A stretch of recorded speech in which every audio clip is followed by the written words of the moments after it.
ಇದೀಗ ರಾಜ್ಯ ವಿದೇಶಿ ದೇಶೀಯ ಸುದ್ದಿಗಳನ್ನ ನೋಡ್ತಾ ಹೋಗೋಣ ಸೂಪರ್ ಫಾಸ್ಟ್ ನಲ್ಲಿ.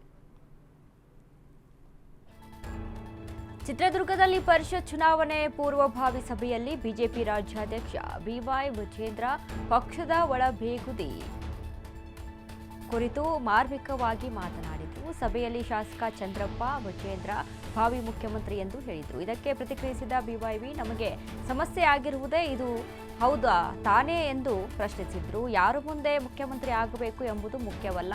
ಜನ ವಿರೋಧಿ ಸರ್ಕಾರದ ಬಗ್ಗೆ ರಾಜ್ಯದ ಜನ ಬೇಸತ್ತಿದ್ದಾರೆ. ನಮ್ಮ ಸರ್ಕಾರ ಅಧಿಕಾರಕ್ಕೆ ಬರುವುದನ್ನು ತಡೆಯುವ ಶಕ್ತಿ ಯಾರಿಗೂ ಇಲ್ಲ ಎಂದು ವಿಜೇಂದ್ರ ವಿಶ್ವಾಸ ವ್ಯಕ್ತಪಡಿಸಿದರು.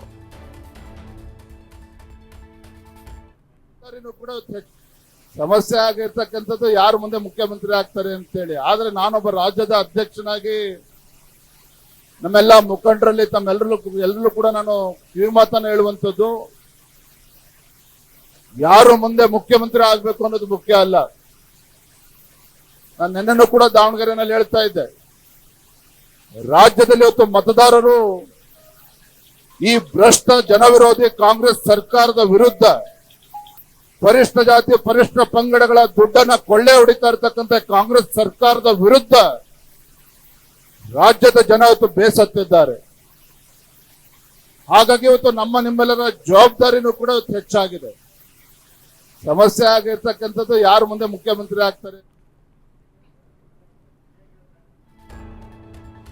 ಬಾಗಲಕೋಟೆ ಜಿಲ್ಲೆಯ ತೇರದಾಳದಲ್ಲಿ ಅಕ್ರಮವಾಗಿ ಸಂಗ್ರಹಿಸಿದ್ದ ಪಡಿತರ ಅಕ್ಕಿಯನ್ನು ಅಧಿಕಾರಿಗಳು ವಶಪಡಿಸಿಕೊಂಡಿದ್ದಾರೆ. ಕೆನರಾ ಬ್ಯಾಂಕ್ ಸಮೀಪ ಅಕ್ರಮವಾಗಿ ಸಂಗ್ರಹಿಸಿದ್ದ ಪಡಿತರ ಅಕ್ಕಿಯ ಬಗ್ಗೆ ಮಾಹಿತಿ ಪಡೆದ ಅಧಿಕಾರಿಗಳು ತಹಶೀಲ್ದಾರ್ ವಿಜಯಕುಮಾರ್ ಕಡಕೋಳ ನೇತೃತ್ವದಲ್ಲಿ ದಾಳಿ ನಡೆಸಿದರು. ಈ ವೇಳೆ 4 ಕ್ವಿಂಟಾಲ್ಗೂ ಅಧಿಕ ಅಕ್ಕಿ ಪತ್ತೆಯಾಗಿದೆ. ಆಹಾರ ಇಲಾಖೆ ಅಧಿಕಾರಿ ಸಂಗಪ್ಪ ಸೂಡಿ ಹಾಗೂ ಕಂದಾಯ ಇಲಾಖೆ ಅಧಿಕಾರಿ ಪಿಆರ್ ಮಠಪತಿ ಸೇರಿದಂತೆ ಕೆಲ ಅಧಿಕಾರಿಗಳು ಕಾರ್ಯಾಚರಣೆಯಲ್ಲಿ ಭಾಗಿಯಾಗಿದ್ದರು.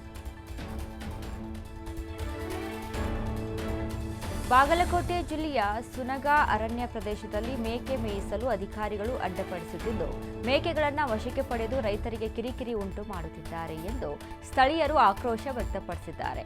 ಈ ನಡೆ ಖಂಡಿಸಿ ಕುರಿಗಾಯಿಗಳು ಹಾಗೂ ರೈತ ಸಂಘದ ಮುಖಂಡರು ಅರಣ್ಯ ಇಲಾಖೆ ವಿರುದ್ಧ ಪ್ರತಿಭಟನೆ ನಡೆಸಿದ್ರು. ಸಂಬಂಧಪಟ್ಟ ಅಧಿಕಾರಿಗಳ ವಿರುದ್ಧ ಕ್ರಮ ಕೈಗೊಳ್ಳುವಂತೆ ಒತ್ತಾಯಿಸಿದ್ರು. ಈ ಹಿಂದೆ ವಿಧಿಸಿರುವ ದಂಡ ಹಿಂಪಡೆಯಬೇಕು ಹಾಗೂ ಮೇಕೆಗಳನ್ನು ವಶಕ್ಕೆ ಪಡೆದ ಅಧಿಕಾರಿಯನ್ನ ಅಮಾನತುಗೊಳಿಸಬೇಕು ಎಂದು ಪ್ರತಿಭಟನಾಕಾರರು ಆಗ್ರಹಿಸಿದರು. ಇಲ್ಲವಾದರೆ ಉಗ್ರ ಸ್ವರೂಪದ ಹೋರಾಟ ನಡೆಸುವುದಾಗಿ ರೈತರು ಮತ್ತು ಕುರಿಗಾಯಿಗಳು ಸರ್ಕಾರಕ್ಕೆ ಎಚ್ಚರಿಕೆ ನೀಡಿದರು.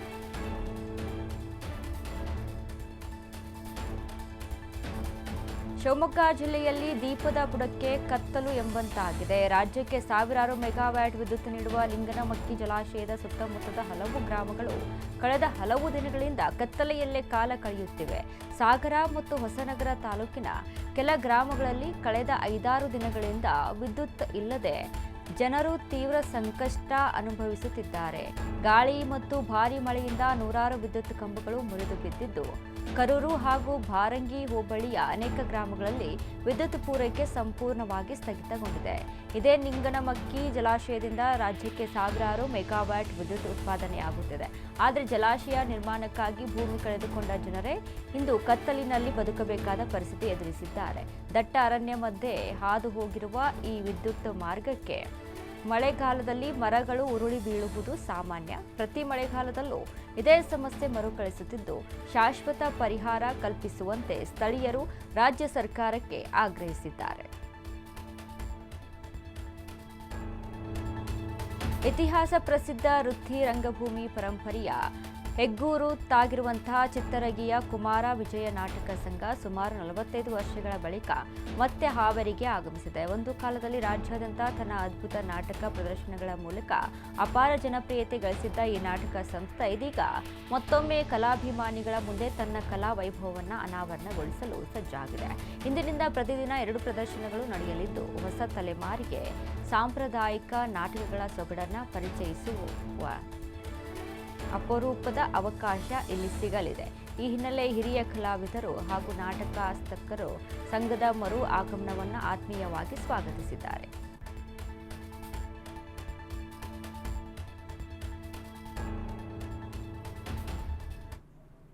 ಇಷ್ಟೊತ್ತು ಸುದ್ದಿ ಕೊಟ್ಟಿದ್ದು ನಾನು ಅನಿತಾ. ನೋಡ್ತಾ ಇರಿ ಅಶ್ವವೇಗ ನ್ಯೂಸ್. ಇದು ಸತ್ಯಾನ್ವೇಷಣೆಯ ಓಟದಲ್ಲಿ.